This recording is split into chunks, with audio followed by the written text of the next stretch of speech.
ఆకాశంలో సంచరించు పక్షులను తిలకింపుడు ప్రేమతో పరలోకపు తండ్రి వారిని పోషించునుగా.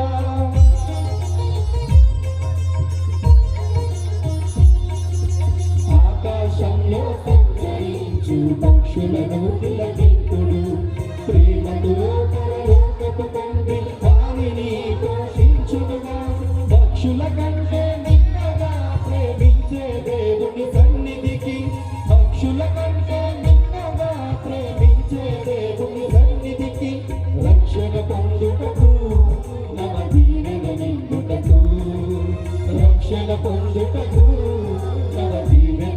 పొందుటకు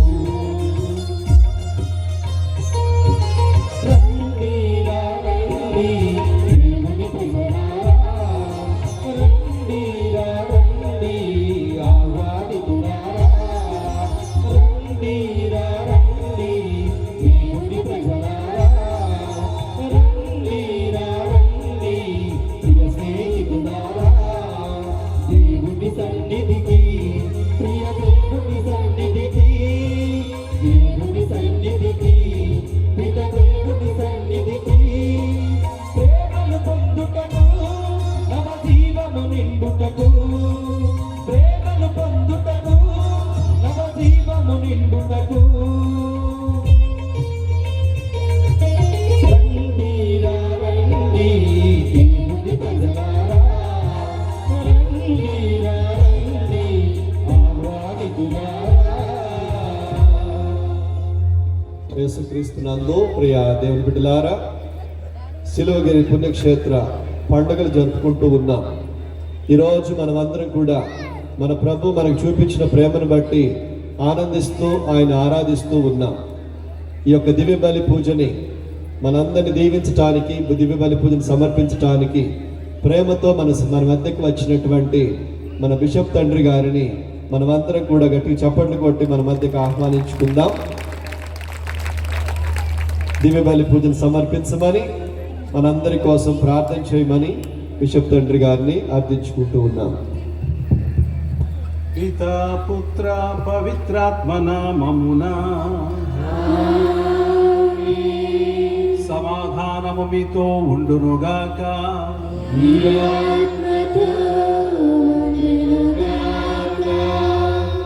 సహోదరి సహోదరులారా, మీ అందరికీ ఈ పండుగ పూజకు ఆహ్వానం పలుకుతున్నాను. శిలువ విజయం పండుగ పూజకు, శిలువగిరి మహోత్సవానికి మిమ్మల్ని అందరినీ ఆహ్వానిస్తున్నాను. మీ విచారణలో ఉన్న కథోలికులందరినీ, ముఖ్యంగా ఈ ఊరు నుంచి మిగిలిన ఊర్ల నుండి వచ్చిన ప్రజలందరినీ సాదరంగా మనపూర్వకంగా ఆహ్వానిస్తున్నాను. శిలువ పండుగ చేసుకునేటప్పుడు మనం ఒక విషయాన్ని గుర్తుంచుకోవాలి. కథోలిక క్రైస్తవులు మాత్రమే శిలువ గుర్తు వేసుకుంటారు. తూర్పు దేశాల ప్రాచ్య సభ క్రైస్తవులు కూడా శిలువ గుర్తు వేసుకుంటూ ఉంటారు. ఇలా వేసుకుని మన విశ్వాసాన్ని మనం వ్యక్తపరుస్తూ ఉంటాం. పెద్దవారి నుండి చిన్న పిల్లల వరకు అందరూ ఈ శిలువ గుర్తును వేసుకుంటూ ఉంటారు. దీనితో మన విశ్వాసాన్ని వెల్లడి చేస్తారు.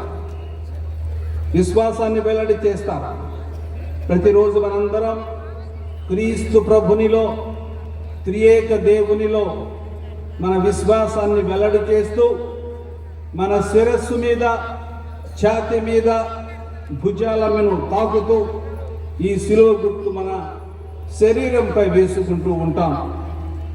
క్రీస్తు శిలువ మన విశ్వాసానికి గుర్తు. అంటే క్రీస్తులో మాత్రమే మనం విశ్వాసాన్ని ఉంచుతున్నామని, వేరే వేరే దేవుళ్ళతో మనకు విశ్వాసం లేదని దీని అర్థం. అందుకే కొరింథీయులకు రాసిన మొదటి లేఖలో 1వ అధ్యాయం 23వ వచనంలో పౌలు గారు చెబుతారు, సిలువ వేయబడిన క్రీస్తును మనము ప్రకటించుచున్నాము. సిలువ వేయబడిన క్రీస్తును మనం ప్రకటించుచున్నాము. ఎప్పుడు మనం అద్భుతాలు చేసిన క్రీస్తును ఎప్పుడూ ప్రకటించలేదు. కానీ సిలువ వేయబడి మరణించి ప్రాణత్యాగం చేసి తరువాత ఉత్థానుడైన క్రీస్తును మనం ప్రకటిస్తున్నాం. క్రీస్తు మన కొరకు సిలువపై ప్రాణత్యాగం చేశాడు.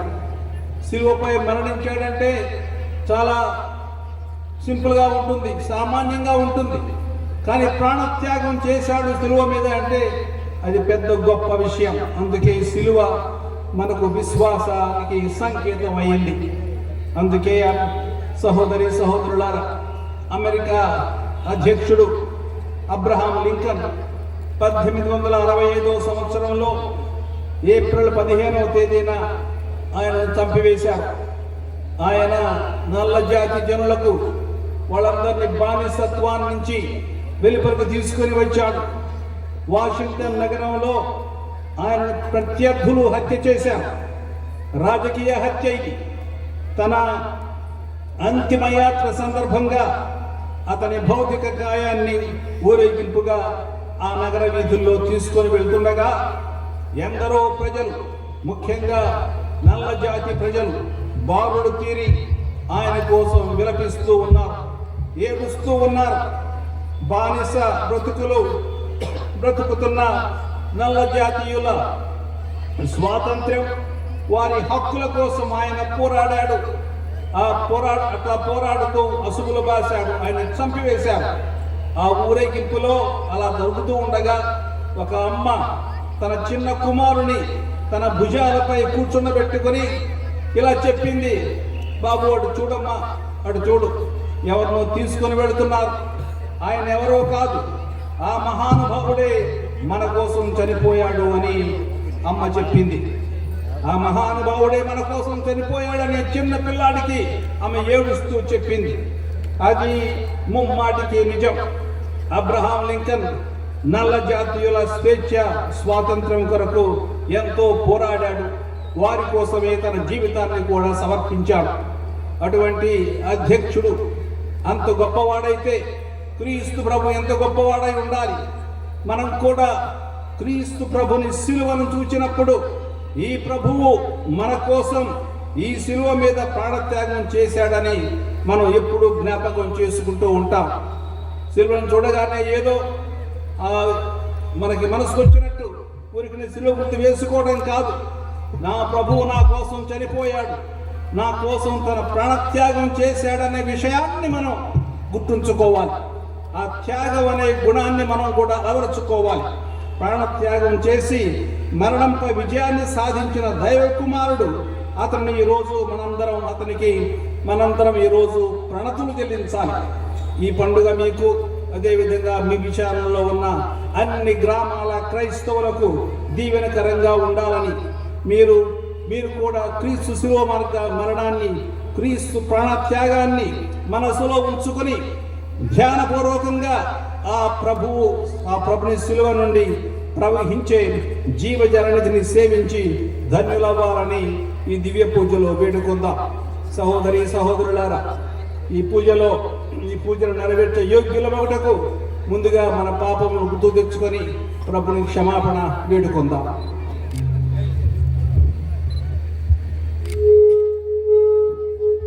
సర్వశక్తి గల సర్వేశ్వరుని చెంతను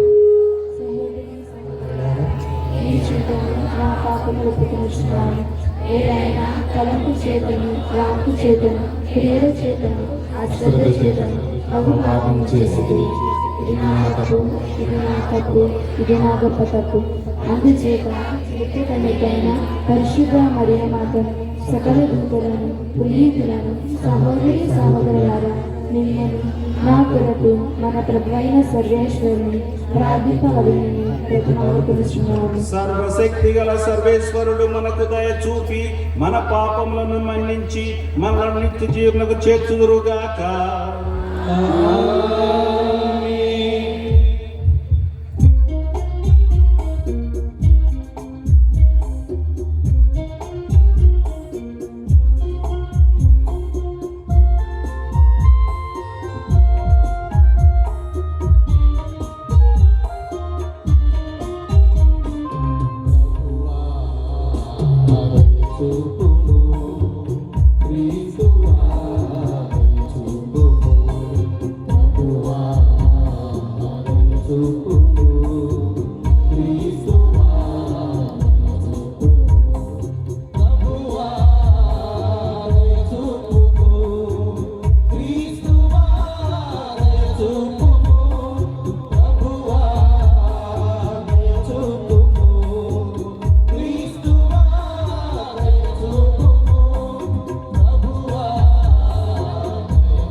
మహోన్నతమున సర్వేశ్వరునికి మహిమా భూలోకమున వారి ప్రేమ పాత్రులకు సమాధానము.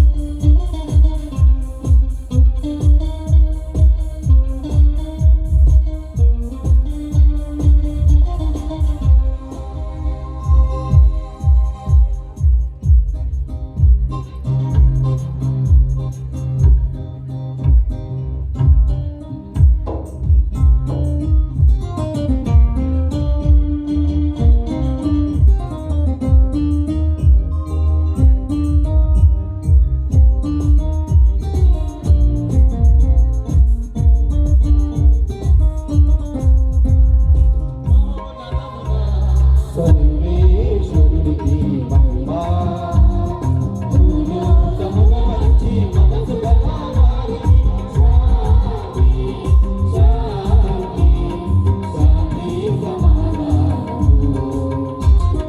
శాంతి శాంతి శాంతి సమాధానము.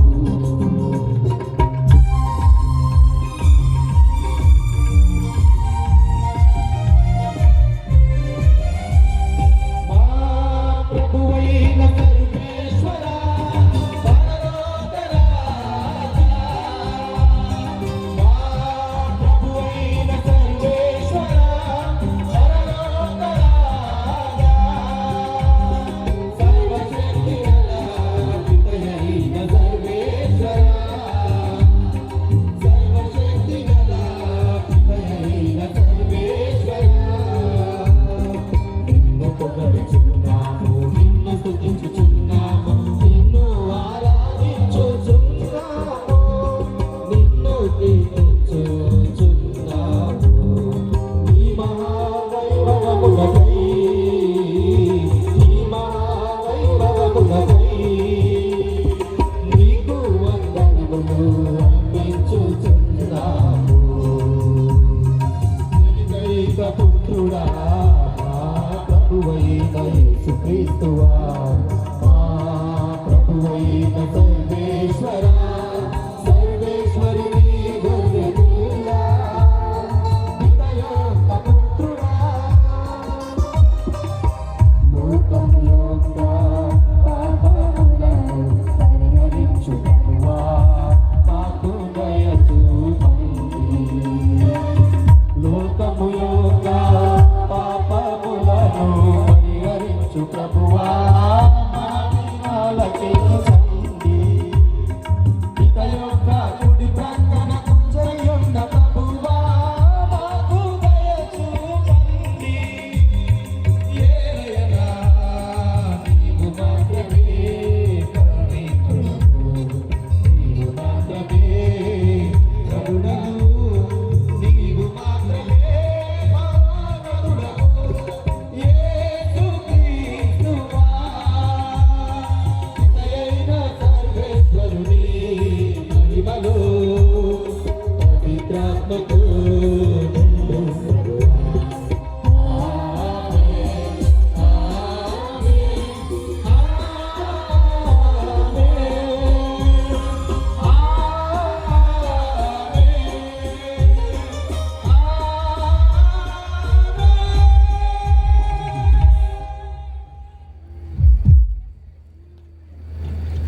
ప్రార్థించుదాము.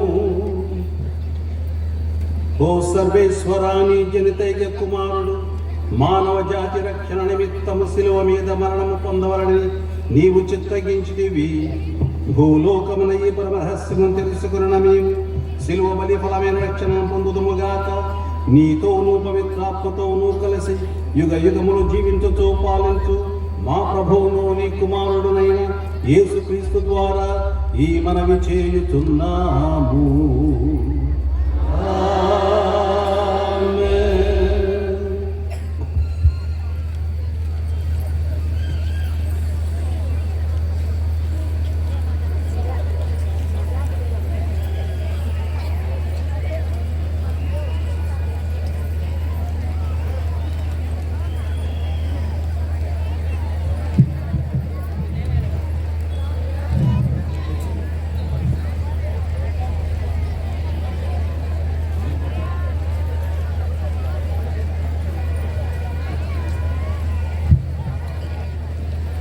మొదటి పఠనము సంఖ్యాకాండము 21వ అధ్యాయము 4వ వచనము నుండి 9వ వచనం వరకు.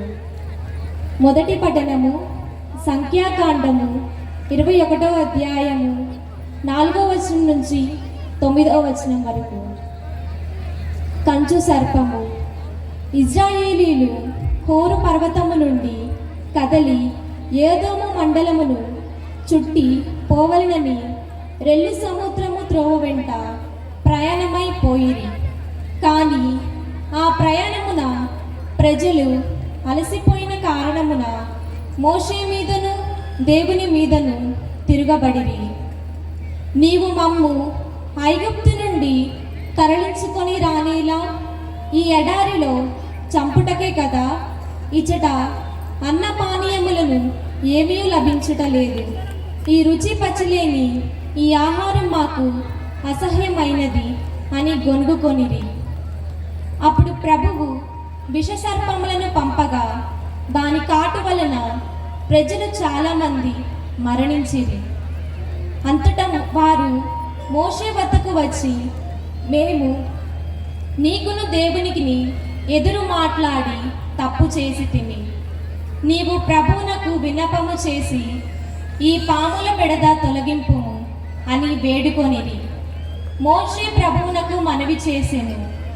ప్రభువు మోషేతో, తాపకరమైన సర్పము వంటి రూపమును చేసి గడ మీద తగిలింపుము. పాము కరిచిన వారు ఆ సర్పమును చూచినచో బ్రతికిపోవుదురు అని చెప్పెను.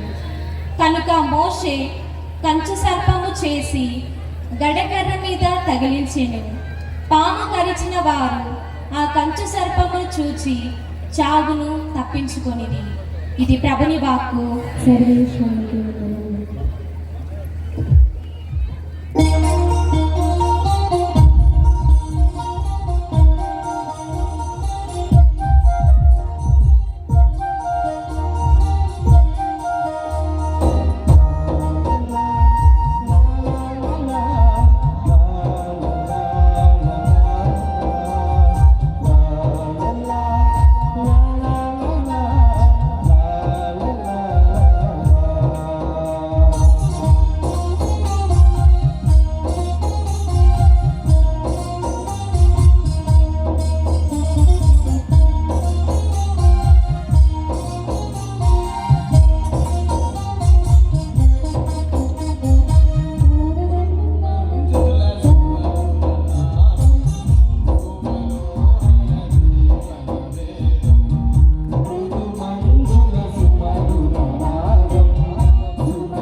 రెండవ పట్టణము పునీత పౌలు గారు ఫిలిప్పీలకు రాసిన లేఖ 2వ అధ్యాయము 6వ వచనం నుంచి 11వ వచనం వరకు. పునీత పౌలు గారు ఫిలిప్పీలకు రాసిన లేఖ 2వ అధ్యాయము 6వ వచనం నుంచి 11వ వచనం వరకు. ఆయన ఎల్లప్పుడూ దైవ స్వభావమును కలిగి ఉన్నాడు. దేవునితో తన సమానత్వమును స్వబుద్ధితోనూ పట్టుకొని వేలాడలేదు. ఇది గ్రహింపవలసిన విషయము. కానీ ఆయన తనను తాను రిక్తుని చేసుకొని సేవకా రూపమును దాల్చి మానవ మాతృనిగా జన్మించెను. ఆయన అన్ని విధముల మానవ మాతృడై ఉండి అంతకంటే వినయము గలవాడై మరణము వరకును, శిలువపై మరణము వరకును విధేయుడాయను. అందువలనే దేవుడు ఆయనను అత్యున్నత స్థానమునకు లేవనెత్తి అన్ని నామముల కంటే ఘనమగు నామమును ఆయనకు ప్రసాదించెను. అందువలననే పరలోక భూలోక పాతాళ లోకమందలి సమస్త జీవులను క్రీస్తు నామమునకు మోకాలు వంచి వినతులు కావలను. పితయగు దేవుని మహిమార్థమై యేసుక్రీస్తు ప్రభువు అని ప్రతి నాలుక ప్రకటింపవలెను. ఇది ప్రభువు వాక్కు.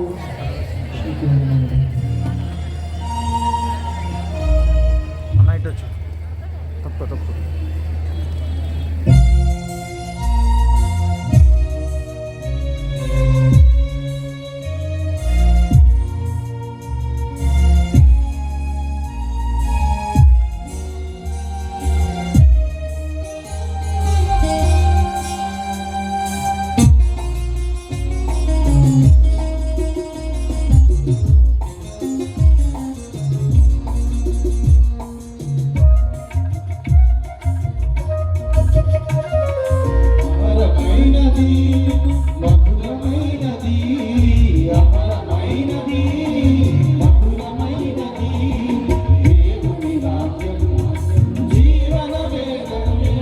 దేవుని వాక్యం జీవన వేదం. ఆలించరారే ఓ దైవ జనమా. హల్లెలూయా, హల్లెలూయా, హల్లెలూయా, హల్లెలూయా.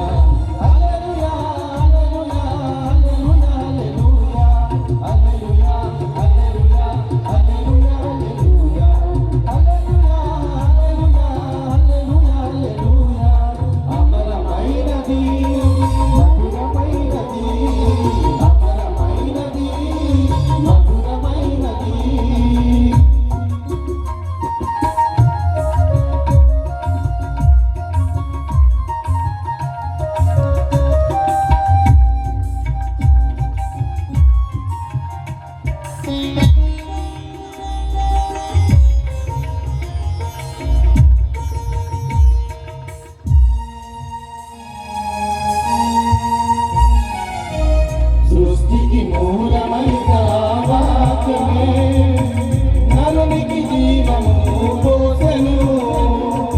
జీవమైన దేవుని ఆ వాక్యమే మానవాళిని పోషించెను.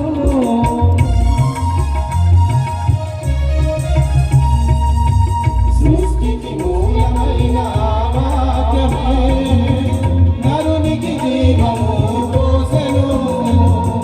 జీవమైన దేవుని ఆ వాక్యమే మానవాళిని పోషించెను.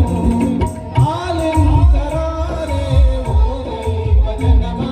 హల్లెలూయా, హల్లెలూయా, హల్లెలూయా, హల్లెలూయా,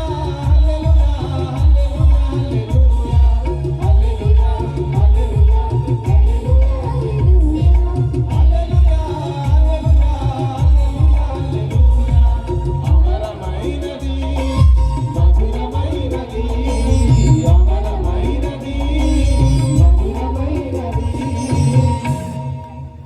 ప్రభువు మీతో ఉండును కాక.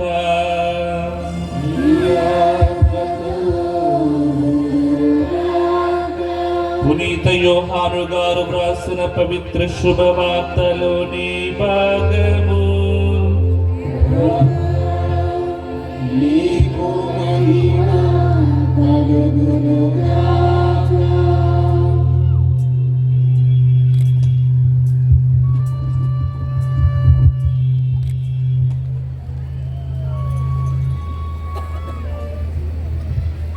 పునీత యోహాను గారు వ్రాసిన శుభవార్త 3వ అధ్యాయము వచనములు 13 నుండి 17 వరకు. యేసు నికోదేముతో ఇట్లనెను, పరలోకము నుండి దిగి వచ్చిన మనుష్య కుమారుడు తప్ప ఎవడనూ పరలోకమునకు ఎక్కిపోలేదు. మోషే ఎడారిలో ఎట్లు సర్పమును ఎత్తెనో ఆయన్ని విశ్వసించు ప్రతి వాడును నిత్య జీవం పొందుటకు అట్లే మనుష్య కుమారుడు ఎత్తబడవలెను. దేవుడు లోకమును ఎంతో ప్రేమించి తన ఏకైక కుమారుని ప్రసాదించెను. ఆయన విశ్వసించు ప్రతి వాడను నాశనము చెందక నిత్య జీవమును పొందుటకై అట్లు చేసెను. దేవుడు తన కుమారుని లోకమును రక్షించుటకు పంపనే కానీ దానిని ఖండించుటకు పంపలేదు.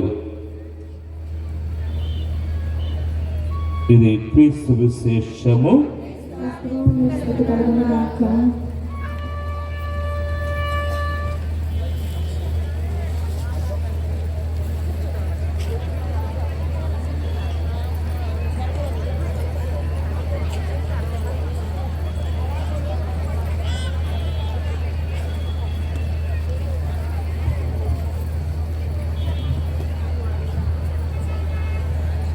సహోదరి సహోదరులారా, క్రీస్తు ప్రభువు ఈ భూమి మీద జన్మించిన 2025వ వసంతాల ఉత్సవమును పరిశుద్ధ ఫ్రాన్సిస్ పాప గారు జూబిలీ సంవత్సరంగా ప్రకటించారు. అంటే 2025వ సంవత్సరాన్ని మన పాప గారు జూబిలీ సంవత్సరంగా ప్రకటించడానికి ఒక విశ్వలేఖ రాశారు. దాన్నే నిరాశను నివృత్తి చేయు నిరీక్షణ, నిరాశను నివృత్తి చేయు నమ్మకము అని ఒక మంచి లేఖను రాశారు. ఈ ఆదేశ పత్రము ద్వారా ఈ జూబిలీని ప్రకటించారు. ఈ జూబిలీ వేడుకలు విశ్వ శ్రీ సభ పక్షాన పోయిన డిసెంబర్ నెల 24వ తేదీన క్రీస్తు జయంతి క్రిస్మస్ జాగరణ పూజ ప్రార్థనలో పరిశుద్ధ ఫ్రాన్సిస్ పాప గారు రోము నగరంలోని భక్త పేతురు బృహత్ దేవాలయ కృపాద్వారాన్ని తెరచి ప్రారంభించారు. అదేవిధంగా ప్రపంచంలోని ఇతర కథోలిక పీఠాల్లో స్థానిక కాపరి తన ప్రధాన ఆసన దేవాలయంలో డిసెంబర్ 29వ తేదీన తిరు కుటుంబ పండుగ రోజున అలంకరించిన శిలువ ప్రదక్షిణతో గురువులతో దైవాంకితులతో విశ్వాసులతో కలిసి ప్రారంభించారు. మనం కూడా మన మేత్రాసనంలో డిసెంబర్ 29వ తేదీన తిరు కుటుంబ పండుగ రోజున చక్కగా అలంకరించిన శిలువ ప్రదక్షిణతో గురువులతో దైవాంకితులతో ప్రజలతో కలిసి అదే ఆ జూబిలీ సంవత్సరాన్ని ప్రారంభించాం. అదే పవిత్ర కుటుంబ పండుగ రోజున వచ్చే సంవత్సరం ఈ సంవత్సరం 2025 డిసెంబర్ 28వ తేదీన ఈ స్థానిక వసంతం ముగుస్తుంది. కానీ శ్రీ సభ తరపున అధికారపూర్వకంగా జనవరి 6వ తేదీ 2026వ తేదీన క్రీస్తు సాక్షాత్కార మహోత్సవం నాడు పాప గారు ఈ జూబిలీ 2024 పూర్తి చేస్తారు. అవినీతి, అన్యాయం, అశాంతి, అసమానత శక్తుల విజృంభణతో మంచి కన్నా చెడుదే పైచేయి అన్నట్లుగా కనిపించే పరిస్థితులలో చాలా మంది నిరాశ నిస్పృహల్లో కుమిలిపోతున్నారు. చాలా కష్టాలు ఎదుర్కొంటున్నారు. ఆ కష్టాల నుండి విముక్తి కలగాలని మనం ప్రభుని వేడుకోవాలి. ఈ జూబిలీ యొక్క ముఖ్య ఉద్దేశం అదే. ఈ అవినీతి, అన్యాయం, అశాంతి, అసమానత శక్తుల విజృంభణతో చాలా మంది నలిగిపోతున్నారు. జీవితాలలో ఏం చేయాలో చాలా మందికి తెలియడం లేదు. అందుకే ప్రభుని దగ్గర నుంచి తన శక్తి ద్వారా, తన ప్రేమ ద్వారా మనందరినీ ఇటువంటి పరిస్థితుల నుంచి బయటకు తీసుకురావాల్సిందిగా ఈ జూబిలీ సంవత్సరంలో మనం ప్రార్థన చేసుకోవాలి.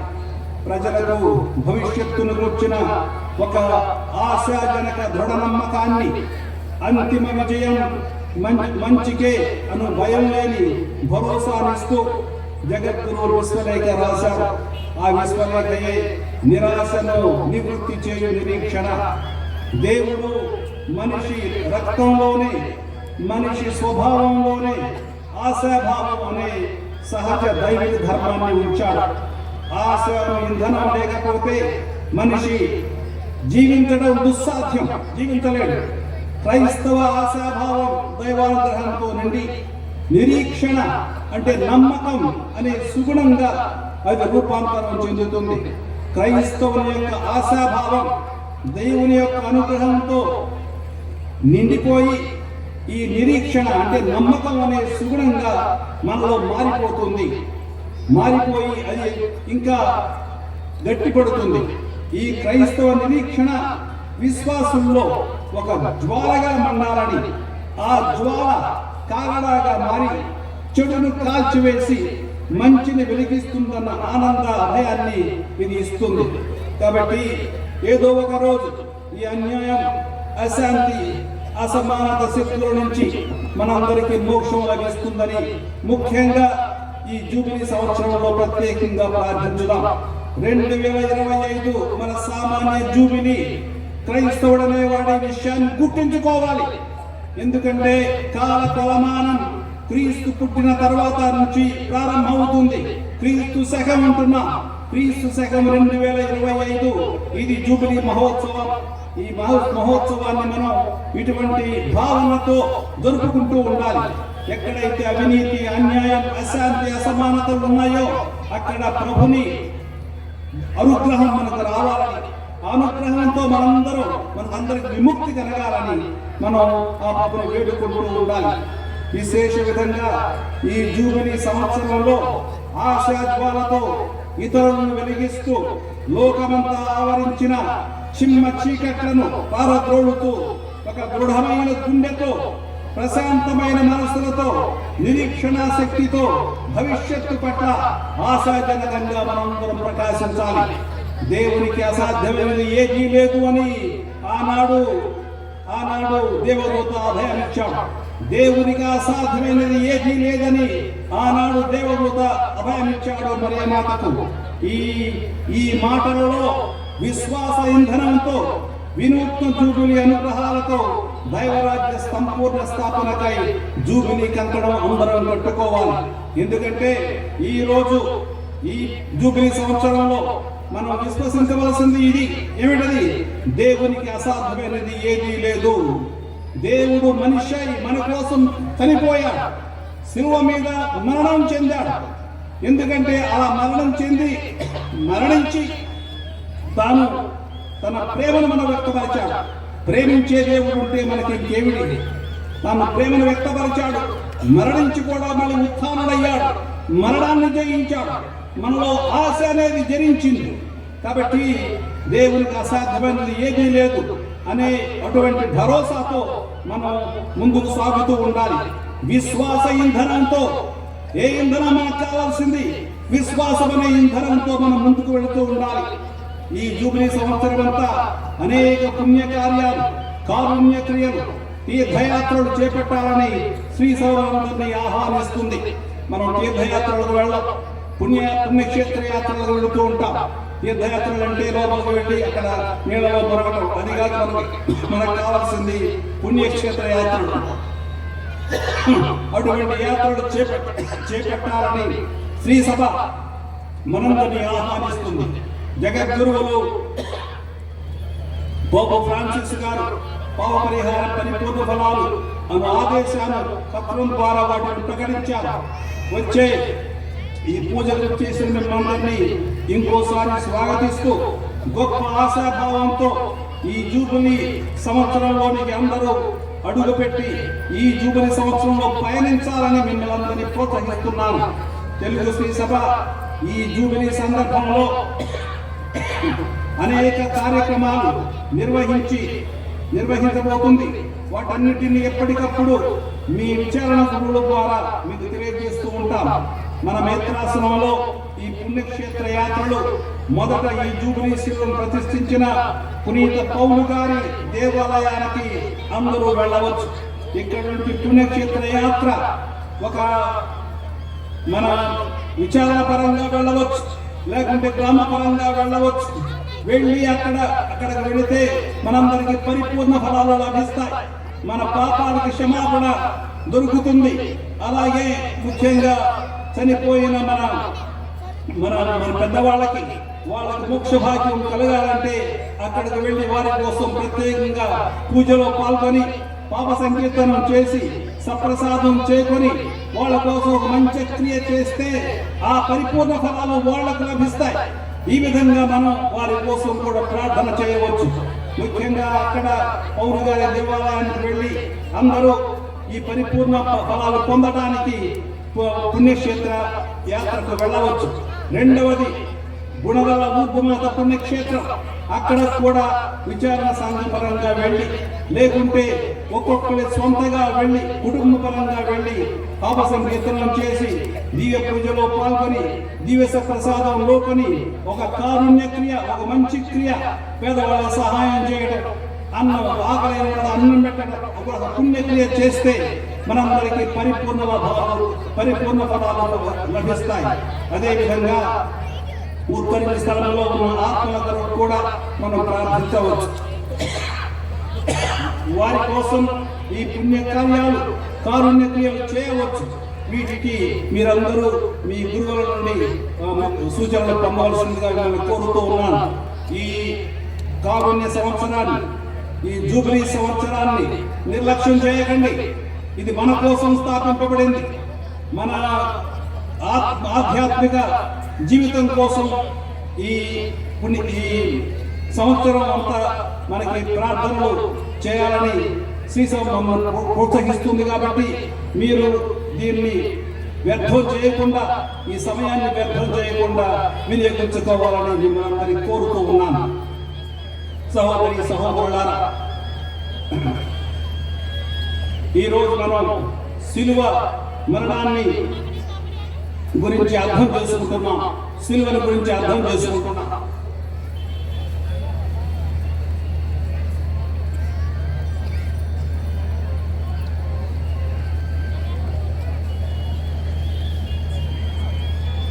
శిలువ అంటే ఏమిటి? ఈ రోజుల్లో శిలువ అంటే కొందరికి ఓటమి, కొందరు మనం హేళన చేస్తూ ఉంటారు. దేవుడు అంటే ఇష్టం లేని వాళ్ళు, దేవుడు అంటే నచ్చని వాళ్ళు, దేవుడు అంటే దేవుని నమ్మని వాళ్ళు. చాలా మంది ఎవరైతే దేవుని నమ్ముతారో వాళ్ళని హేళన చేస్తూ ఉంటారు. ముఖ్యంగా సిలువ గురించి మాట్లాడితే వాళ్ళు అంటారు, సిలువ అంటే కొందరికి ఓటమి. ఎందుకంటే సిలువ మరణం, సిలువపై మరణించిన వాని బలహీనతను వ్యక్తం చేస్తుంది. బలవంతుడు బలహీనుని నిందించి మరణదండన విధించి సిలువ వేస్తే అది అతని అధికారానికి గుర్తుగా ఉంది. కాబట్టి అధికారం చెలాయించిన వాడు ఒకడు, సిలువ వేయబడిన వాడు ఇంకొకడు. సిలువ వేయబడిన వ్యక్తి తన బలహీనతను, అలాగే తన ఓటమిని సూచిస్తున్నాడు. కాబట్టి చూసే వాళ్లకు వాళ్ళు బలవంతుని చూస్తారు కానీ బలహీనుని చూడరు. అందుకే సిలువనే కొందరు బలహీనతని వారు గుర్తించుకుంటారు. గుర్తించుకొని సిలువ అంటే ఏమిటంటే ఓటమి అని చెబుతారు. రెండవ రకం వాళ్ళు ఉన్నారు. వాళ్ళు అంటారు, సిలువ కొందరికి ఆటంకము, సిలువ కొందరికి ఆటంకము. సిలువ శ్రమను సూచిస్తుంది.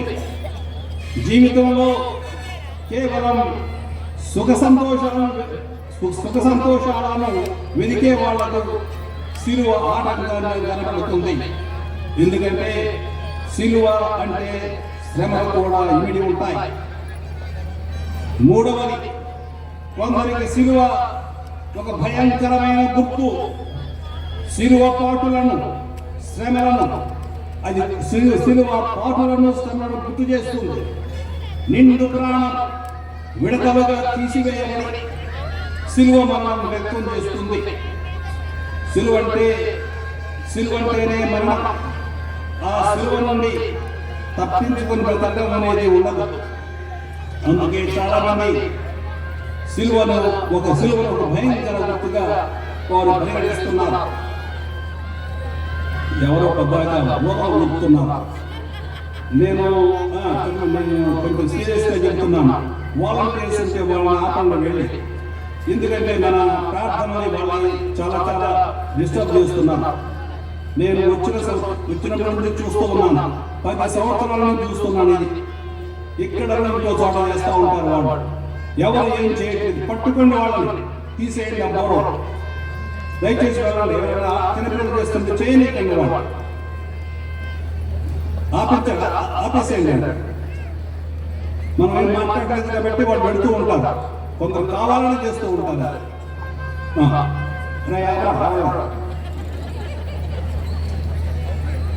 నాలుగవది, మరికొందరికి శిలువ అంటే యెహోవా జీవితానికి ఆటంకం. లోకవాంఛలతో మునిగి ఉన్న వారికి శిలువ ఒక ఆటంకం. లోకవాంఛ, నేనే గొప్పవాడిని కావాలి, నేనే అందరి తల మీద నిల్చోవాలి, నేనే నాయకుడిని కావాలి, నాకంటే ఎవరు ఎదగకూడదు అనే లోకవాంఛలు ఉన్న వాళ్ళకి, మునిగి ఉన్న వారికి శిలువ అనేది ఆటంకం. ఎందుకంటే శిలువ త్యాగాన్ని, ప్రేమను, క్షమను వ్యక్తం చేస్తుంది. ఇతరుల సోదర ప్రేమను వ్యక్తం చేస్తుంది. ఈ విలువలను గుర్తు పట్టించుకునే వాళ్లకు శిలువ మాటికి ఒక ఆటంకంగా కనబడుతుంది. మరి మన శిలువ దేన్ని సూచిస్తుంది? మనకు ఇక్కడ వచ్చిన వాళ్ళకి శిలువ దేన్ని సూచిస్తుంది?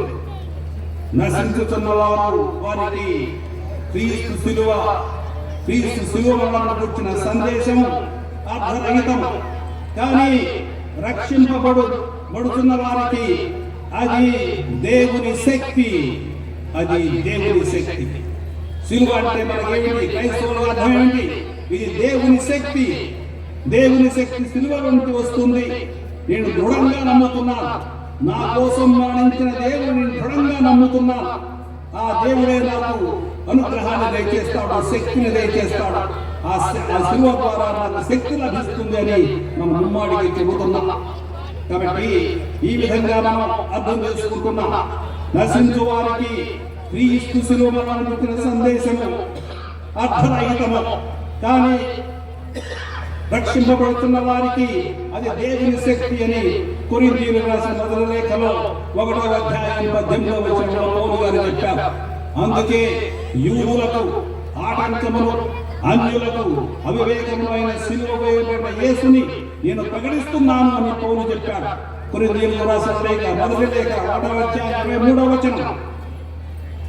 సహోదరి సహోదరులారా, బాప్తిసం పొందిన కొరింథీ సంఘము తమ వంశములు, వర్గముల ద్వారా వివిధ వర్గాలుగా, వివిధ కుటుంబాలుగా చీలిపోయారు. కొందరు మేము కులోను కుటుంబాలకు చెందిన వారం, కొందరు నేను పౌలుకు చెందిన వాళ్ళం, కొందరు మేము అపోలోకు అనుచరులను, నేను పేతురు అనుచరులను, నేను క్రీస్తు అనుచరులను. అన్ని వర్గాలుగా విడిపోయారు. ఆ సందర్భంలో పౌలు వారిని సరిదిద్దుతూ ఉన్నాడు. కులోను, పౌలు, పేతురు, అపోలో ఎవరో మీకోసం చనిపోలేదు. ఇలా వర్గాలుగా, బృందాలుగా క్రైస్తవులు చీలిపోకూడదు. క్రీస్తు ప్రభువు మాత్రమే మీకోసం శిలువలో చనిపోయి మిమ్మల్ని రక్షించారు అని చెప్పాడు. క్రీస్తు నామాలనే మీరు బాప్తిసం పొంది రక్షింపబడ్డారు. ఆ విధంగా శిలువలో మరణించి ఉత్థానమైన ప్రభువు ద్వారానే మనం రక్షణ పొందుతాం. కనుక గుర్తుంచుకుందాం, నీ కులం గాని, నీ ఆస్తి, నీ అంతస్తు, నీ డబ్బు, నీ ధనం, నీ సాంఘిక ఉన్నతి, నీ చదువు, నీ ఉద్యోగం, నీ అంతస్తు, నీ జీవితం గురించి కాదు, క్రీస్తుని గురించి నేను గొప్పలు చెప్పుకోవాలి. ఎవరి గురించి కాదు, క్రీస్తుని గురించి మనం గొప్పలు చెప్పుకోవాలి. ఆయన శిలువ మరణం గురించి గొప్పలు చెప్పుకోవాలి. కొందరు అవమానకరం, వివాదాస్పదం, అవివేకం అని తలంచిన శిలువ మరణం ద్వారా క్రీస్తు నీకు నాకు రక్షణ ఇచ్చాడు. కనుక మనము క్రీస్తు ప్రభువుని గూర్చి, శిలువలో ఆయన మరణం గూర్చి, ఉత్థానం గూర్చి అధికంగా తెలుసుకోవాలని మళ్ళీ కొరింథీయులకు రాసిన లేఖలో 1వ అధ్యాయం 31వ వచనంలో, అలాగే 2వ అధ్యాయంలో పౌలు గారు చెప్తున్నారు. క్రీస్తు శిలువలో క్రీస్తు ఎందుకు మరణించాలి, ఎందుకు ఆయన శ్రమలో అనుభవించాలి? కేవలం మన పాపముల కొరకు ఆయన మరణములకు అప్పగింపబడను. మనము దేవునికి అంగీకార యోగ్యులుగా ఉంచుటకు క్రీస్తు లేవనెత్తబడను అని మనకు రోమీయులకు రాసిన లేఖలో చదువుకుంటున్నాం. మనల్ని యేసు ప్రేమించాడు కనుకనే మన కోసం ఆయన ప్రాణమిచ్చాడు. ప్రేమించాడు కనుక తాను మన కోసం తనను సమర్పించుకున్నాడు. క్రీస్తు శిలువలో తన ప్రేమ నిరూపించాడు. ఆ శిలువలో మరణించి మనకు జీవం ఇచ్చాడు. శిలువలో మరణించి తనను తాను సంపూర్ణంగా అర్పణ గావించుకున్నాడు. కాబట్టి మనకు అర్థమయ్యే ఒక విషయం ఏమిటంటే, క్రీస్తు స్త్రీ సభను ప్రేమించి స్త్రీ సభ కోసం, క్రీస్తు సంఘం కోసం తన ప్రాణాలను సమర్పించాడు. ఈరోజు శిలువ అంటే అర్థం ఏమిటి? శిలువలో మనందరికీ దొరికి లభ్యమయ్యేది ఏమిటి? ఈ రోజు శిలువలో మనకు లభ్యమయ్యేది ఏమిటి? శిలువలో ఆరోగ్యం ఉంది, శిలువలో జీవం ఉంది, శత్రువుల రక్షణ ఉంది, శిలువలో స్వర్గీయ ఆనందం ఉంది, శిలువలో మన మెదడుకు శక్తి ఉంది, శిలువలో పరిశుద్ధాత్మ ఆనందం ఉంది, సకల సద్గుణ రాశులు ఉన్నాయి, శిలువలో ఔన్నత్యం ఉంది, శిలువలో మన ఆత్మకు ఆరోగ్యం ఉంది, శాశ్వత రక్షణ ఆశ అనేది ఉంది, శిలువలో నిత్య శాశ్వత బహుమానం ఉంది. ఇవన్నీ మనకు శిలువలో లభ్యమవుతాయి. అనేక పునీతులు ఈ అనుభవాన్ని పొందారు. శిలువే నాకు రక్షణ, శిలువే నాకు ఆనందం, శిలువే నాకు శత్రువుల నుండి రక్షణ, శిలువే నాకు మెదడుకు శక్తి, శిలువలో పరిశుద్ధ ఆత్మ ఆనందం ఉంది, సద్గుణాలన్నీ అక్కడే ఉన్నాయని చాలా మంది మన క్రైస్తవ చరిత్రలో పేరుగాంచిన పునీతులు మనకు చెప్పారు. శిలువంటే మన జీవితంలో శిలువంటే ఏమిటి? నాలో ఉన్న నేను అనే స్వార్థాన్ని నశింపజేయుట మనందరికీ గొప్ప శిలువ. అందుకే ప్రతిరోజు మనం శిలువ గుర్తు వేసుకున్నప్పుడు చెప్పేది ఏమిటి? ప్రభు, నాలో ఉన్న స్వార్థాన్ని శిలువ వేయి, నాలో స్వార్థం ఉండకూడదు, స్వార్థాన్ని తీసివేసి నన్ను ప్రేమించే వ్యక్తిగా తయారు చేయి అని దీని అర్థం. ఊరికనే మనం చేతులతో గాలిలో ఎగరేస్తూ ఉంటాం, పితాపుత్ర పవిత్రాత్మ. మన అర్థం కూడా కాదు. ఒకసారి చేసేదేమిటి? ప్రభు, నేను ఇక్కడ ఉన్నాను, నా ఇంటిలో పని చేసుకోబోతున్నాను, చాలా ముఖ్యమైన పని. ఈ పనిలో ఎటువంటి స్వార్థం ఉండకూడదు, అంతా నీకు ఏది మంచిదో అది నాతో చేయించు, కాబట్టి నాలో స్వార్థం ఉండకూడదని ముఖ్యంగా మనం చెబుతూ ఉంటాం. అందుకే నాలో ఉన్న నేను అనే స్వార్థాన్ని నశింపచేయుట గొప్ప శిలువ. శిలువ ఎంతో కర్కశంగా సావును కల్పించేదిగా ఉంటుంది, కానీ శిలువ ఎంతో శక్తివంతమైనది. శిలువ అంటే ఒక జీవన విధానం. శిలువ అంటే ఎదురుగా వచ్చే అసూయను, అలాగే అపరాధాలను ఇది ప్రేమతో స్వీకరిస్తుంది. క్రీస్తు ప్రభువు ఆ విధంగా స్వీకరించి అందులో ఉన్న స్వార్థాన్ని తీసివేసి నిస్వార్థత్వాన్ని వాళ్ళకు చూపించాడు. కాబట్టి లోకంలో చెడును ప్రేమగా మంచిగా మార్చడం, ప్రతికూల విషయాన్ని అనుకూలంగా స్వీకరించడమే మన అనుదిన శిలువ. శిలువ మరణం మనకు హింసాత్మక దృశ్యంగా కనిపిస్తుంది. ఎందుకంటే నిండు ప్రాణాన్ని తీస్తారు శిలువ మీద, కానీ అది స్వస్థతనిస్తుంది, చావుకు మారునట్టుగా ఉంటుంది. కానీ జీవానికి తాళపు చెవి ఈ శిలువ.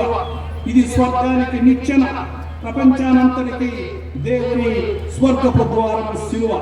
కాబట్టి ఈ విధంగా మనం మన జీవితంలో వచ్చే కష్టాలను దేవునికి సమర్పించి, ప్రభు, నాకు ఈ కష్టం వచ్చింది, ఈ శిలువను నేను ముందుకు తీసుకొని వెళ్ళాలి, కాబట్టి నాకు కూడా నీతో పాటు నా శిలువను మోస్తాను, నా శిలువ నాకు భారం కాకుండా నా శిలువను నాకు తేలిక చేయి ప్రభు, నా కష్టాన్ని నాకు తేలిక చేయి, ఈ కష్టాల నుంచి బయటకు వచ్చే మార్గాన్ని చూపు అని మనం ప్రభుని అడుగుతుంటూ ఉండాలి. కాబట్టి ఈ విధంగా జీవితాన్ని మనం గడుపుతూ ఉండాలి. ఎలా గడుపుతాం జీవితాన్ని? విత్ రెస్పాన్సిబిలిటీ, అంటే బాధ్యతాయుతంగా నడపాలి. బాధ్యతగా మనం ప్రవర్తిస్తే, బాధ్యతగా మనం జీవిస్తే ఆ కష్టాల నుంచి బయటకు వచ్చి మనం ఇంకా దృఢంగా ఉంటాం. మనలో ఆత్మవిశ్వాసం పెరుగుతుంది, మనలో మనకు నమ్మకం పెరుగుతుంది. ఈ విధంగా ముందుకు సాగడానికి మనకు వీలవుతుంది. దేవుడు తన ప్రేమను శిలువలో నిరూపించాడు. క్రీస్తు శిలువలో వేలాడుతున్నప్పుడు, కన్నీరు గుండెగా రక్తం కాల్చినప్పుడు, క్రీస్తు శిలువలో చనిపోయినప్పుడు వీటి ద్వారా దేవుడు మనతో పలికిన మాటలు, నేను నిన్ను ప్రేమిస్తున్నాను అని మనకు చెప్పాడు. ఈ విధంగా ఎప్పుడైతే దేవుడు మన కోసం శిలువలో మరణించాడో, ఆయన మనకు చెప్పిన మాటలు వాళ్ళు జీవం చేస్తున్నారో వాళ్ళకు తెలియదు, వాళ్ళని క్షమించాడు అని క్షమించమని దేవుణ్ణి తండ్రిని ఆయన ప్రార్థించాడు. ప్రపంచ పాప విముక్తి దేవుడు ప్రసాదించిన ఉపశమనం. పాప విముక్తి ఒక ఔషధం. ఈ శిలువ మ్రాను మీద నుండి మన పాపాలను క్షమించబడ్డాయి. శిలువదారి యేసు ప్రభు శిలువలో చనిపోయి మనకు జీవాన్ని ప్రసాదించాడని ఒక పెద్ద శాస్త్రవేత్త సర్జన్ గారు అన్నారు. కాబట్టి ఇంకొక కవి అన్నాడు, ప్రియులారా, శిలువలో వేలాడుతున్న ప్రభుని చూస్తూ స్వర్గం ఎంతో శ్రద్ధ వహించింది. అదేవిధంగా నరకం సైతాను భయపడ్డాయి. కేవలం మనుష్యులే దాని గురించి శ్రద్ధ చూపలేదు అన్నాడు ఒక కవి. అదేవిధంగా యేసు చెప్పిన విధంగా మంచి కాపరి తన గొర్రెల కొరకు శిలువలో ప్రాణత్యాగం చేశాడని యోహాను సువార్తలో 10:10 చదువుకున్నాం. క్రీస్తు అనే గోధుమ గింజ భూమిలో పడి చనిపోయి నశించి శిలువలో కోట్లాది కోట్ల ఆత్మలకు ఆయన స్వర్గ ద్వారాలు తెరిచాడు. యేసు తన జీవితంలో ప్రకటించిన సత్యాన్ని ఆయన అక్షరాలా పాటించాడు. ఆయన చెప్పి దానిని చేయకుండా ఉండలేదు. గోధుమ గింజ భూమిలో పడి నశించినంత వరకు అది అట్లే ఉండును, కానీ అది నశించిన వేళ విస్తారముగా ఫలించును. తన ప్రాణమును ప్రేమించువాడు దానిని కోల్పోవును, కానీ ఈ లోకమున తన ప్రాణమును ద్వేషించువాడు దానిని నిత్య జీవనకై కాపాడుకును అని చెప్పాడు. అలా చెప్పి ఆయన ఉండిపోలేదు. గోధుమ గింజ ఎలా పడి భూమిలో పడి నశిస్తుందో తాను కూడా శిలువ మీద వేలాడి మన కోసం తన ప్రాణాన్ని సమర్పించాడు. అలా సమర్పించి తరువాత ఉత్థానుడై మనందరికీ కొత్త జీవితాన్ని, నూతన జీవితాన్ని అందిస్తున్నాడు ప్రభు. శిలువలో మన కోసం మరణించిన ప్రభుని చూద్దాం. గాయపడిన ఆయన హృదయాన్ని చూద్దాం. ఎండిన నామపై ఈ దైవ కుమారుడిని చూద్దాం. గ్రీకు తాత్వికుడు సోక్రటీస్ మరణశిక్షకు పాత్రుడైనప్పుడు ధైర్యంగా తన సిద్ధాంతాన్ని బోధించాడు. ఎంతో హోందాగా, మహోన్నతముగా ఆయనకు ఇవ్వబడిన విషయాన్ని ఆయన సేవించాడు. ఒక హీరోగా మరణించాడు. కానీ యేసు బాగా సేవకునిగా మరణించాడు. క్రీస్తు ప్రభువు శిలువ మరణపై రక్తాన్ని చిందించాడు.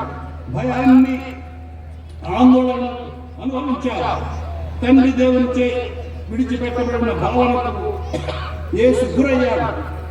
నా దేవా, నా దేవా, నన్నేలా చేయి విడిచిదివి అని శిలువ మరణపై యేసు ప్రభువు విలపించాడు. ఇంచుమించు పగలు 3 గంటల సమయాన ఏది లమా సబక్తాని అని తాను బిగ్గరగా కేకపెట్టి ఆయన మరణించాడు. ఈ విధంగా తాము దేవుని కుమారుడై ఉండి మన బలహీనతలు, మన దుఃఖబాధలు, మన అవమానాలు భరించి మనతో భాగస్వాముడయ్యే గాక మానవ బలంలో ఉండే, ముఖ్యంగా శిలువ బలంలో ఉండే బాధ, హింస, క్రూరత్వాలని యేసు ప్రభువు అనుభవించాడు. అందుకే హెబ్రీ రాసిన లేఖనం ఆ వ్యక్తి చెబుతాడు, మన బలహీనతలను కూర్చున్న సానుభూతి చూపలేని వ్యక్తి కాదు క్రీస్తు, మన ప్రధాన యాజకుడు. అంతేగాక మన వలనే అన్ని విధములుగా శోధింపబడి పాపం చేయని వ్యక్తి మన ప్రధాన యాజకుడు చెప్పాడు. కాబట్టి ఇన్ని బాధలు అనుభవించిన క్రీస్తు మన బాధలను అర్థం చేసుకోగలడు. ఇన్ని బాధలు, ఇన్ని శ్రమలు, అదేవిధంగా ఇన్ని ఆందోళనలు ఆయన అనుభవించిన క్రీస్తు మన జీవితాన్ని, మన కష్టాలని, మన బాధల్ని ఆయన అర్థం చేసుకోగలడు. మన పాప విముక్తి కోసం క్రయధనంగా సైతాను సంఖ్యలు, పాప సంఖ్యలని మనం విడిపించుటకు మన పాపములను తనపై వేసుకుని స్వేచ్ఛగా తాను మరణములకు పాత్రుడయ్యాడు. ఈ విధంగా మనం పాపం చేయగా ఆయన శిక్ష ఆయన అనుభవించాడు. ఈ విధంగా ఆయన మనల్ని శిలువ మీద మరణించి మనల్ని మన పాపాల నుండి రక్షించాడు. సహోదరి సహోదరులారా, మానవ జీవితంలో అనేక బాధలు, కష్టాలను మనం ఎదుర్కొంటాం. ఇది జీవిత సత్యాలలో అనివార్యమైంది. తత్వవేత్త అయిన ఫ్రాన్స్ దేశ తత్వవేత్త అయిన రెనే డెకార్ట్ ఈ విషయాన్ని ఎప్పుడూ తిరస్కరించలేదు. బాధను ఆయన ఎప్పుడూ లేదలేదు. అది మానవ జీవితంలో ఒక భాగం. ఈ శిల్వ విజయం పండుగ రోజున శ్రీ సభ ఒక వ్యక్తి యొక్క పరిమితికి మించిన బాధను మన కళ్ళ ముందు ఉంచుతుంది. అంటే శిలువపై మరణించిన ప్రభుని ప్రతిరూపాన్ని మన ముందు ఉంచుతుంది. ఈ బాధమయ సేవకునిలో మానవ కష్టాలు, బాధలు, సమస్యలు, గాయాలు ఇవన్నీ మిళితమై ఉన్నాయి. కేవలం భౌతికమైన బాధలు మాత్రమే కాదు, ఆరోగ్య సమస్యలు, ఆర్థిక సమస్యలు, మానసిక సమస్యలు, సాంఘిక సామాజిక సమస్యలు మొదలైనవి మనిషిని, వ్యక్తిని కృంగదీస్తాయి. కష్టాలు, వ్యాధుల మూలంగా ఒక్కోసారి ఒంటరితనం మొదలవుతుంది. దాని మూలంగా మనం మన అస్తిత్వాన్ని కోల్పోయి జీవితానికి అర్థం లేదని ప్రశ్నించడం ఆరంభిస్తాం. జీవితం అంతా ఉదాహరణ, నిరర్థకమని, జీవితానికి అర్థం లేదని వాపోతూ దేవుడు లేడు, అందుకే నా జీవితానికి ఒక సార్థకత లేదు అని వినిపిస్తూ ఉంటారు చాలా మంది. బాధకు పాపానికి మధ్య గట్టి సంబంధం ఉంది. ఎవరైతే పాపం చేస్తూ ఉంటారో వాళ్ళు కూడా బాధలు అనుభవిస్తారు. అందుకే బాధకు పాపానికి మధ్య ఒక గట్టి సంబంధం ఉంది. పాపం బాధలను చేకూరుస్తుంది. ఒక్కోసారి మన బాధల్లో ఉన్నప్పుడు ఇతరులను కూడా మనం బాధలకు గురి చేస్తూ ఉంటాం. అది మానవ నైజం, మన నైజం. నేను కష్టాల్లో ఉంటే ఇతరులను కూడా కష్టాలు చేయడం మన అలవాటు. ఈ బాధలు, పాపాలు మానవ జీవితంలో అనుసంధానం చేయబడ్డాయి. ఇప్పుడు మనం క్రీస్తు ప్రభుని శ్రమలు, పాటలు వైపు మన దృష్టిని మరలిద్దాం. శిలువపై క్రీస్తు అనుభవించిన పాటలు, శ్రమలు, బాధలను ఇంగ్లీష్ భాషలో ఎక్స్క్రూసియేటింగ్ అంటాం. ఎక్స్ అంటే ఫ్రమ్, క్రూచం అంటే క్రాస్, ఫ్రమ్ ద క్రాస్, సిలువ నుండి అని దీని భావం. సిలువ మీద తాను భరించలేని శ్రమలను, బాధలను, నొప్పిని పొందాడు. అంటే మానవ పరిమితికి మించిన బాధను అనుభవించాడు క్రీస్తు. ఈ బాధ అతనికి ఊపిరాడకుండా చేసింది. అతని రక్తమంతా బయటకు కారిపోతుంది. తనకు శక్తి లోపించి ప్రభువు నీరసపడిపోయాడు శిలువ మీద. ఆ శిలువ మీద తనకు ఎంతో మానసిక శోభ ఎదురైంది. ఏమిటది? తన స్నేహితులు, తన శిష్యులు తనకు ద్రోహం చేశారు. ఎవరితోనైతే అన్నాడు, ఎవరితోనైతే తను 3 సంవత్సరాలు గడిపి అనేక అద్భుతాలు చేశాడు, వారితో ఉన్న 5,000 మందికి భోజనం పెట్టాడు. ఇంకోసారి 3,000 మందికి భోజనం పెట్టాడు. చనిపోయిన వారి నుంచి మళ్ళీ వాళ్ళని లేపాడు. అదే విధంగా ఎంతో మంది కుంటి వారిని, గుడ్డి వారికి వాళ్ళకి స్వస్థత చేకూర్చాడు. ఇంకా ఎవరైతే అనేక పక్షవాత రకాలైన వ్యాధులు వస్తే, జ్వరాలు వస్తే వాళ్ళందరికీ స్వస్థత చేకూర్చాడు. గుడ్డి వారికి దృష్టినిచ్చాడు. వీళ్ళందరి సమక్షంలో ఆయన ఇటువంటి మంచి పనులు చేస్తూ ఉన్నాడు. చేస్తే వాళ్ళందరూ స్నేహితులు, తన శిష్యులు తనకు ద్రోహం చేశాడు. ఒకడు తన ముద్దాడి పట్టించాడు. ఇంకొకడు తానెవరో తెలియదని 3 సార్లు బొంకాడు, అబద్ధాలు చెప్పాడు. మిగిలిన వారందరూ పారిపోయారు. దారిని వెళ్ళేవాళ్ళు అతన్ని వెక్కిరించారు. ఆయన శిలువ మీద పడి చనిపోతూ ఉంటే, బాధలు అనుభవిస్తూ ఉంటే అక్కడ వాళ్ళందరూ వెక్కిరించారు. క్రిందకు దిగిరా అని కొందరు సవాలు చేశారు. క్రిందకు దిగి వస్తే నీవు మెస్సియాను నమ్ముతామని సవాలు చేశారు. ఆ సైనికులు అతనిపై గుమ్మి వేశారు. మత నాయకుడు, రాజకీయ నాయకుడు అతన్ని అందరి ముందు అవమానించి ఆయన నిందారోపణలు గావించారు. ఈ మానసిక క్షోభ కూడా తన పరిమితికి మించింది. మనందరికీ పరిమితులు ఉంటాయి, అంతకంటే ఎక్కువ మనం భరించలేము. ఎవరైతే మనకి ముఖ్యంగా అందరూ చూసేటప్పుడు ఎవరైనా మనకి ఇటువంటి చెడు మాట తిడుతూ ఉంటే మనందరికీ పరిమితి అనేది ఉంటుంది. పరిమితి అంటే కొంతవరకు మనం తిట్టవచ్చు, తర్వాత తిడుతూ ఉంటే మనం ఎదురు తిరుగుతాం. కాబట్టి ఆ పరిమితికి మించిన కష్టాలు, క్షోభ అతనికి వచ్చింది. ఆ సమయం కబురి పాటను కూడా ఏం చెప్పాడు?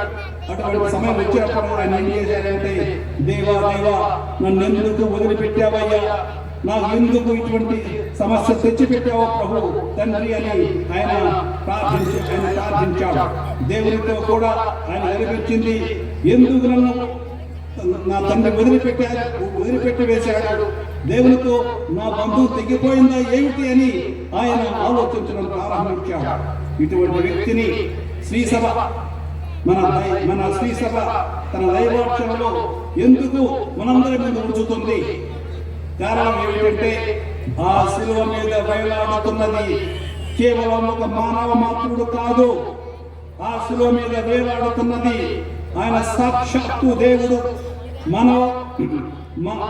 మానవ అవతారం ఎత్తిన దేవుడు మనిషిగా ఉన్నాడు. కాబట్టి ఆ మనిషి రూపంలో ఇటువంటి బాధలను అనుభవించి ఇటువంటి కష్టాలకు గురై ఆయన తనలో ఉన్న బాధను వ్యక్తం చేశాడు. ఈ శిలువ మీద దేవుడు తన పరిమితికి మించిన బాధలను, కష్టాలను స్వగతంగా వ్యక్తిగతంగా అనుభవిస్తున్నాడు. ఇలా అనుభవించాడు కాబట్టి ఆయన మన బాధలను కూడా అర్థం చేసుకోగలడు. దేవుడు మన బాధల్లోనికి ప్రవేశించాడు, మన గాయాల్లోనికి ప్రవేశించాడు. వీటన్నిటినీ తన దయతో, కరుణతో చుట్టివేసి మనకు వాస్తవాన్ని వెల్లడి చేస్తున్నాడు. ఏమిటంటే దేవుని ప్రేమ, దేవుని దయ మన మానవ కష్టాలు, బాధల కంటే శ్రేష్టమైనవి. ఇది మనకు చెప్పేది ఈ మాట.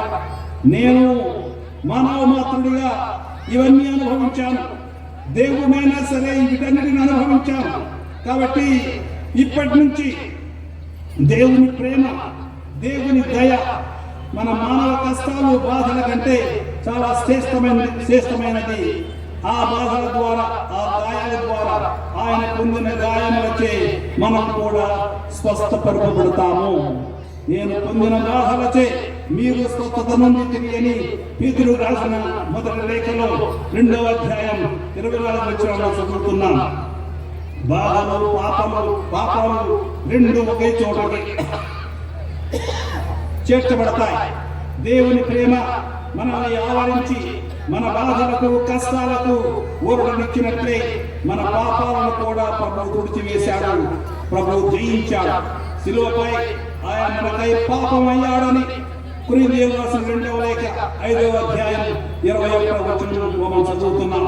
శిలువపై మన పాపాన్ని గురించి పట్టించుకున్నాడు, దానికి విరుగుడు అందించాడు. మన పాపాలను ఆ ప్రభు శిలువపై నుండి తుడిచివేశాడు.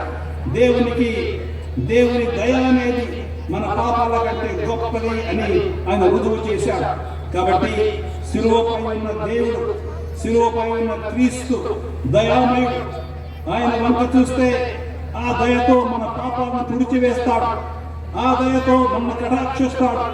మనం ఏది కోరినా సరే ప్రభువు దయచేస్తాడు. ఆ శిలువ నుంచి దేవుని దయ మనకు చూపబడుతుంది. శిలువ విజయం అనే పండుగను జరుపుకుంటున్న ఈ సందర్భంలో ప్రతి ఒక్కరూ ఈ శిలువ విశిష్టతను గమనించి క్రీస్తు శిలువను మన హృదయాల్లో నాటుకోవాలి. మన హృదయాల్లో దేవుని ప్రేమ, దయ వాసముండి మనందరినీ కష్టాలు, బాధలు, అస్వస్థతల నుండి విముక్తులు చేసి అందరినీ బలోపేతం చేసి నూతన జీవంతో అందరినీ ఉత్తేజవంతులను చేయాలి. క్రీస్తు శిలువ అంటే సిగ్గుపడకుండా మీ హృదయాల్లో మనం ప్రతిష్ఠించుకోవాలి. కాబట్టి క్రీస్తు శిలువ ద్వారా మనకు జరిగేది ఏమిటంటే క్రీస్తు మనందరినీ మన భాగ్యమును దయచేయమని మన పీఠాధిపతులు, గురువులు, కన్యా స్త్రీలు కొరకు ప్రార్థించుదాము. మంచి కాపరి అయిన క్రీస్తు వారికి అప్పగించిన మందను వారు పెంచి జీవవాక్కుతో పోషించుటకు కావలసిన శక్తిని సుగమని అందరూ ఓ ప్రభువా మా ప్రార్థన ఆలకించండి. తండ్రి చిత్తమును నెరవేర్చుట కొరకు క్రీస్తు శిలువ మరణము వరకును విధేయుడాయను.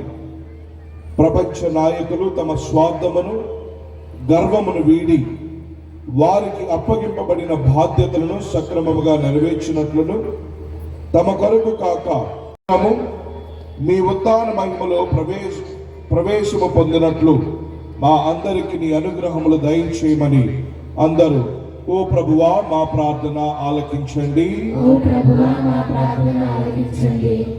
పరిశుద్ధ శిలువగిరి పండుగ నిమిత్తము శ్రమించిన వారందరి కోసం, మరి ముఖ్యముగా ఆర్థికముగా సహాయపడిన దాతల కోసం ప్రార్థించుదాము.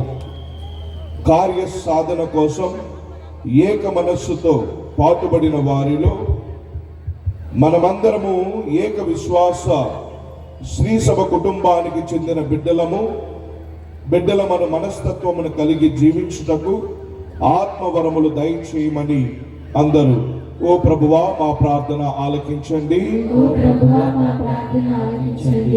మన విచారణలో ఉన్నటువంటి సంస్థల కోసం ప్రార్థించుదాము. ఈ సంస్థలను నడిపిస్తూ ఉన్నటువంటి మన కన్యాశ్రీలను, యాజమాన్యమును, సిబ్బందిని దీవించమని, మరి ముఖ్యముగా పరీక్షల సమయంలో విద్యార్థులకు కావలసినటువంటి జ్ఞానమును దయచేయమని అందరూ ఓ ప్రభువా మా ప్రార్థన ఆలకించండి. ఓ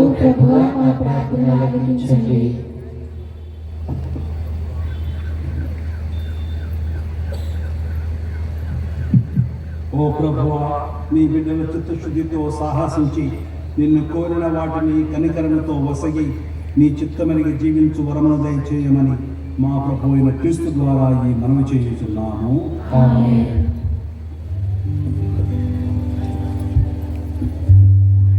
దయచేసి వీలైనంత వరకు మధ్యలో కుర్చీలు తీయండి. మీ వెనక కింద కూర్చుని వాళ్ళు ఉన్నారు, వాళ్ళు దివ్యబలి పూజని చూడలేరు. కాబట్టి దయచేసి మధ్యలో కుర్చీలని సైడ్కి తీసుకువెళ్ళండి, లేకపోతే వెనక్కి వేయండి. మీ వెనక ఉన్న వాళ్ళని మీరు అడ్డుకుంటున్నారని గ్రహించండి. దివ్యబలి పూజని అందరూ చూడాలి. ఈ ఆరాధనలు అందరూ పాల్గొనాలంటే ఇటువైపు దయచేసి అక్కడ వాలంటీర్ సహాయం చేయండి. కుర్చీలు ఇక్కడి నుంచి తీయాలి, మీరు వెనక్కి వెళ్ళాలి. కుర్చీలు తీసి మీ వెనకాల కింద కూర్చుని వాళ్ళు ఉన్నారు, కాస్త సహకరించండి.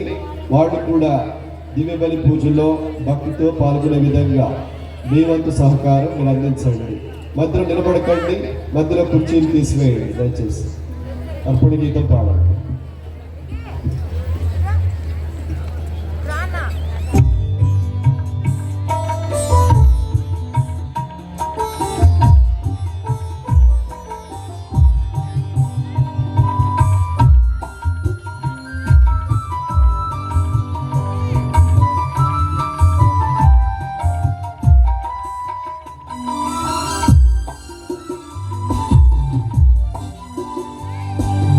Amen.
సరసమందు జలబిందువోలే నడిపించుమయ్యా నీ ప్రేమలు నిరతం.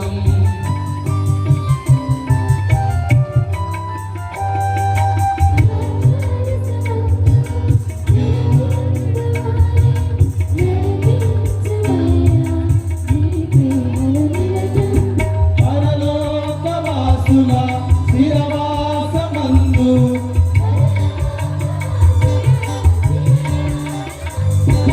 మము చేర్చుకోవా మా దేవా, మము చేర్చుకోవా మా దేవా. అందుకో దైవతనయా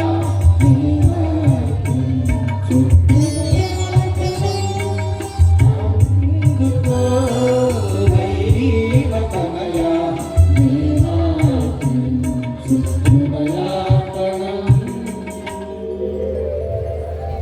సహోదరి సహోదరులారా, నేను మీరు ఒప్పించుచున్న ఈ బలి సర్వశక్తి గలపతైన సర్వేశ్వరునికి అంగీకారమన్నట్లు ప్రార్థించండి.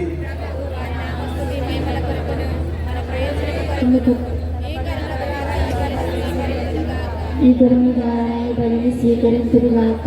ఓ ప్రభువా, శిలువ పీఠముపై అర్పితమైన బలి లోక పాపములన్నింటినీ పరిహరించెను. కావున మేము అర్పించు ఈ పవిత్ర బలి ద్వారా మా అన్ని పాపముల నుండి మమ్ము క్షాళన గావింపుము. మా ప్రభు అయిన క్రీస్తు ద్వారా ఈ మనవి చేయుచున్నాము.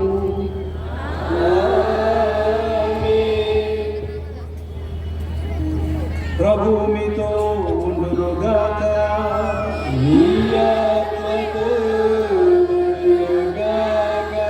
మీ మనస్సులను ఉన్నతమునకు త్రిప్పండి.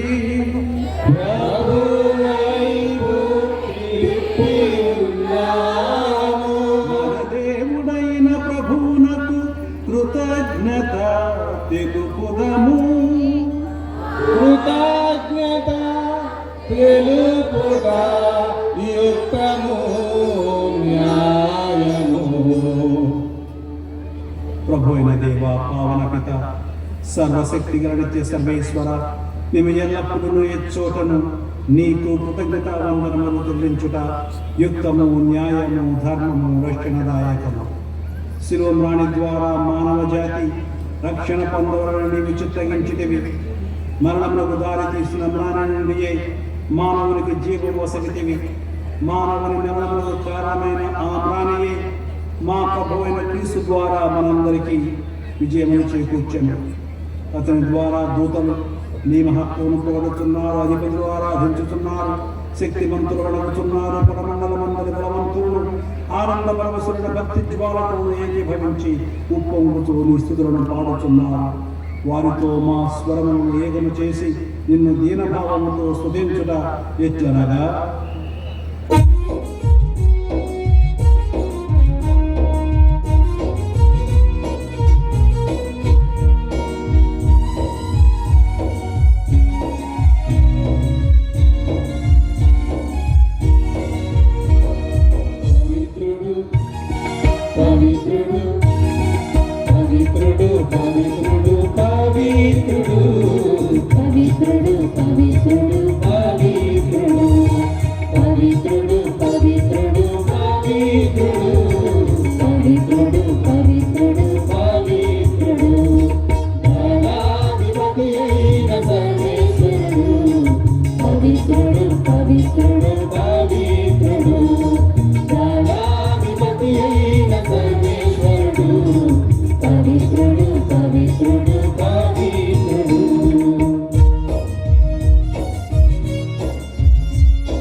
పావనపిత నీవు నిక్కముగా పవిత్రుడవు, నీ సృష్టి అంతయు నిన్ను స్తుతించుట యుక్తము. ఏలైన నీ కుమారుడును మా ప్రభువైన యేసుక్రీస్తు ద్వారా పవిత్రాత్మ ప్రభావం వలన సమస్తమునకు జీవము పోసి పవిత్రపరచుతున్నాము. ప్రపంచమాద్యంతము సూర్యోదయం నుండి సూర్యాస్తమయం వరకు నీ నామమునకు నిర్మలమైన బలి అర్పించుటకై ప్రజలను నిరతము పిలుచుతున్నాము. కావున ఏలిన వారా, ఈ కానుకలను నీ సముఖమునకు తెచ్చి ఉన్నాము.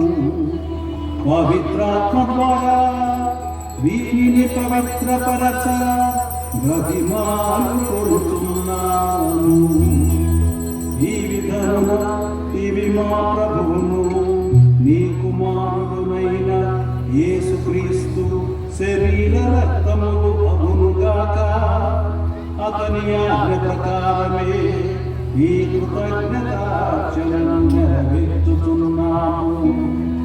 అతడు అప్పగింపబడిన రాత్రి అప్పమునందుకొని నీకు కృతజ్ఞత వందనములు చెప్పి స్తుతించి త్రుంచి శిష్యులకిచ్చుచు ఇట్లనెను, మీరందరూ దీనిని తీసుకొని భుజింపుడు. ఏలైనా ఇది మీ కొరకు అప్పగింపబడనున్న నా శరీరము.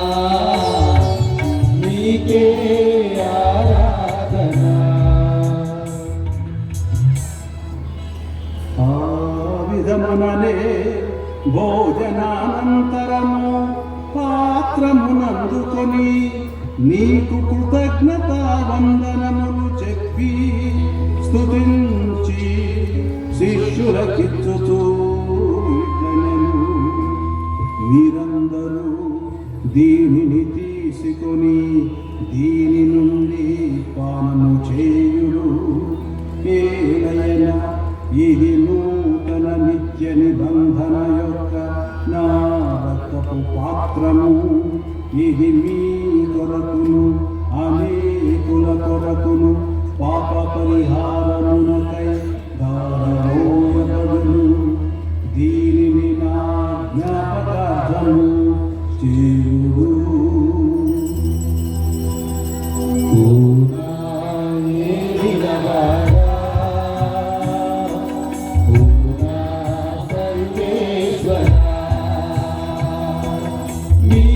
కృతజ్ఞతతో నీకు అర్పించుతున్నాము. నీ పవిత్ర స్త్రీ సభ యొక్క కానుకను ప్రీతితో వీక్షింపబట్టి మాచున్నాము. తన మరణము ద్వారా మమ్ము నీతో సఖ్యపరచిన నీ కుమారుని బలిని స్వీకరింపుము. మేము అతని శరీర రక్తములతో పోషింపబడి పవిత్రాత్మతో నింపబడి అతని యందు ఏక శరీరము ఏక మనస్సు కలిగి ఉండినట్టుగా దయచూపుము. అతడు మమ్ము నీకు నిత్యార్పణముగా రూపొందించునుగాక.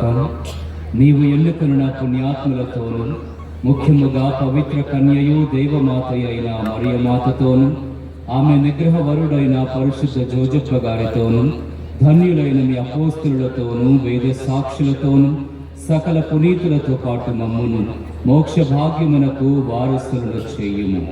ఏలయన వీరి విజ్ఞాపన ప్రార్థనలు నిర్వధిక సహాయముపై మేము ఆధారపడి ఉన్నాము.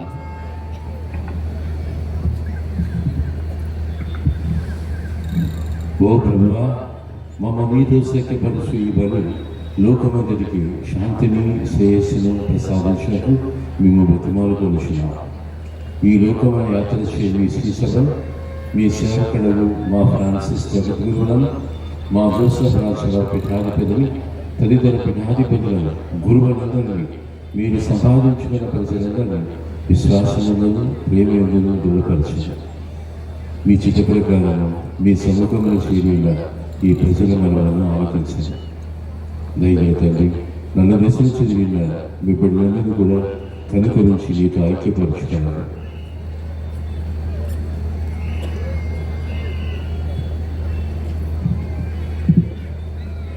చనిపోయిన మా సహోదరులను మీ ప్రేమ యందు ఈ లోకమున వీడిన వారందరినీ దయతో మీ రాజ్యములో చేర్చుకున్నాము. మేమును అచ్చట చేరి మీ మహిమను వీక్షించు నిత్యానందమును పొందుదముగాక. మా ప్రభువు అయిన క్రీస్తు ద్వారా మనవి చేయుచున్నాము. వారి ద్వారా మీరు సకల మేలులను లోకమునకు దయచేయుచున్నారు.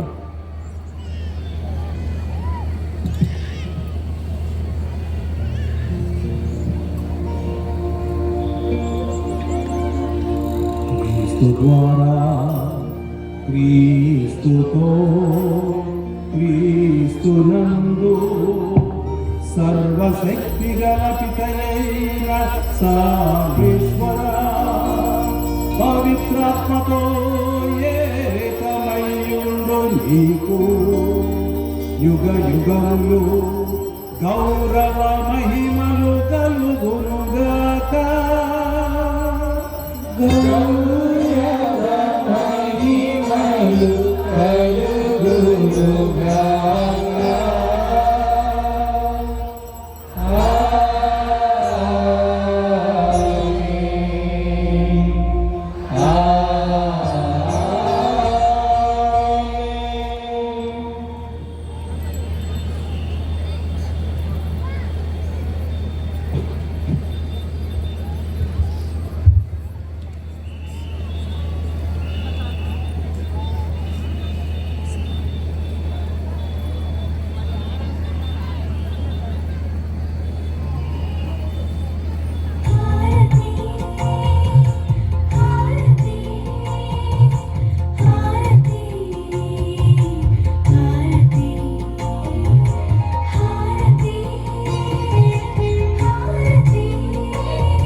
మన జగద్గురువులు ఫ్రాన్సిస్ పోపు గారు అస్వస్థతకు గురయ్యారు. గడిచిన 4 రోజులు ఆసుపత్రిలో ఉన్నారు. ఆయన పరిస్థితి అంత బాగుండలేదని వైద్యులు చెబుతున్నారు. 88 సంవత్సరాలు, గత 12 సంవత్సరాలుగా చాలా సేవలు అందించారు. కాబట్టి ఆయన స్వస్థత కోసం అందరం ప్రార్థించుదాం. ముఖ్యంగా ఈ పరలోక దిక్కులు చెప్పేటప్పుడు వారిని ప్రత్యేకంగా గుర్తించుకున్నాం. అందరికీ చెబుదాం గట్టిగా.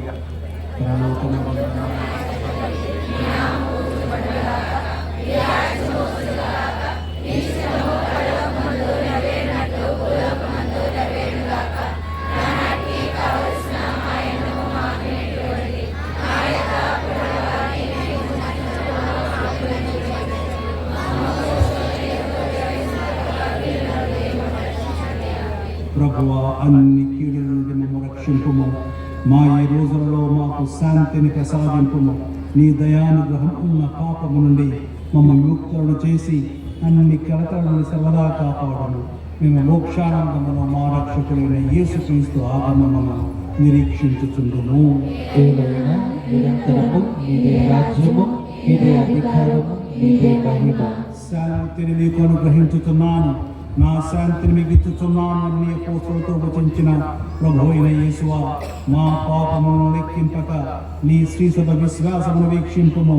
నీ చిత్త ప్రకారము నీ సభకు శాంతిని ఐక్యమును అనుగ్రహింపుము. యుగ యుగంలో జీవించు పరిపాలించు ప్రభువా. ప్రభుని శాంతి ఎల్లప్పుడూ మీతో ఉండునుగాక.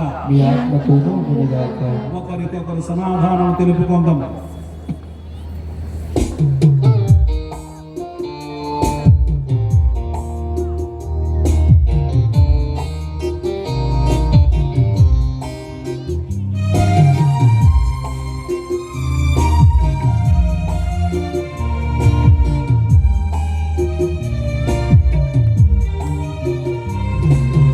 సర్వేశ్వరుని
ఇదిగో సర్వేశ్వరుని గొర్రె పిల్ల, ఇదిగో లోక పాపమును పరిహరించు ప్రభువు.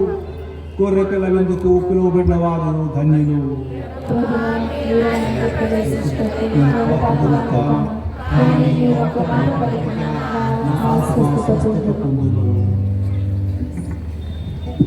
ప్రభునందు ప్రియ దేవుని బిడ్డలారా, దివ్యసత్ప్రసాదాన్ని కేవలం కథోలికులు మాత్రమే స్వీకరించండి.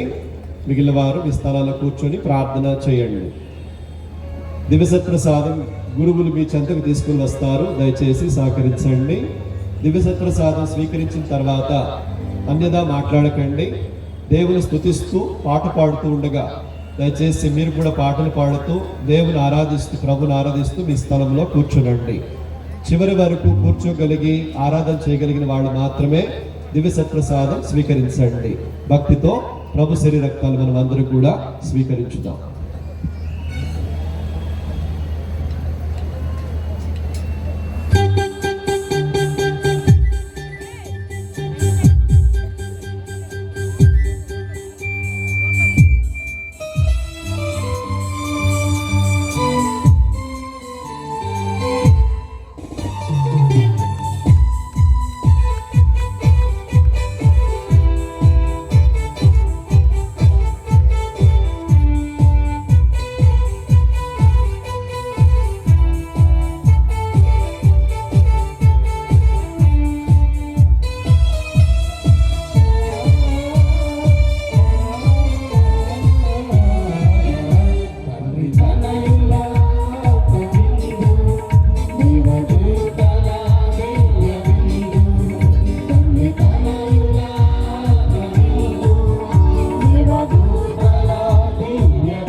విశ్వాసం లేకుండా కొంచెం వెళ్ళిపోకుండా కూర్చోండి.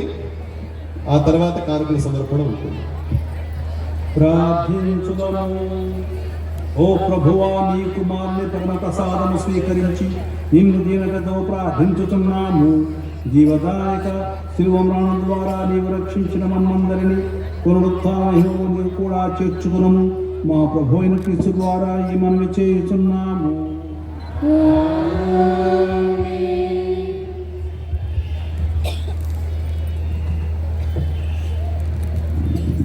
ప్రభు మీతో ఉండునుగాక.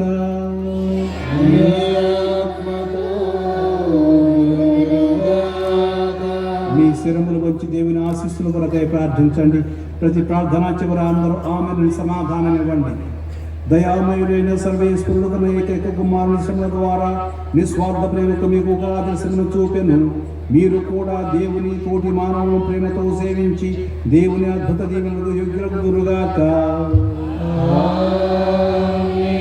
క్రీస్తు భౌతిక మరణం ద్వారా శాశ్వత మరణము నుండి విముక్తులైతేని నమ్ముతున్న మీరు ఆ మృత్యుంజయుని ద్వారా నిత్య జీవనం పొందుదురుగాక.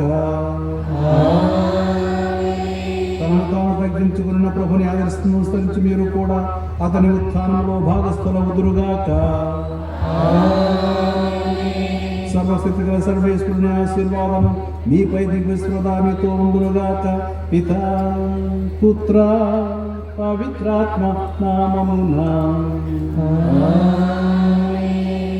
మీ అందరికీ ఇంకొకసారి శుభాకాంక్షలు, పండుగ శుభాకాంక్షలు. అదేవిధంగా వచ్చిన మీ అందరికీ దేవుని దీవెనలు తీసుకొని ఇంటికి వెళ్ళండి. మీ కుటుంబ సభ్యులతో వీటిని పంచుకోనండి. క్రీస్తు ప్రభుని ఆ శిలువ అనుగ్రహం మీతో ఉండాలి. ఎందుకంటే అది మన శక్తి, దేవుని శక్తి. ఆ విషయాన్ని మనం గుర్తుంచుకుంటూ ఉండాలి. అందుకే మెడలో శిలువను వేసుకోవడానికి ఎవరు అనవసరంగా భయపడవద్దు. ఆ శిలువ ఉంటే అది మన దేవుని శక్తిని గ్రహించాలి. ఆ శక్తితోనే మనం మన జీవితాన్ని మనం జీవిస్తూ ఉందాం. కాబట్టి సమాధానంతో వెళ్ళి క్రీస్తు ప్రేమలో జీవించండి.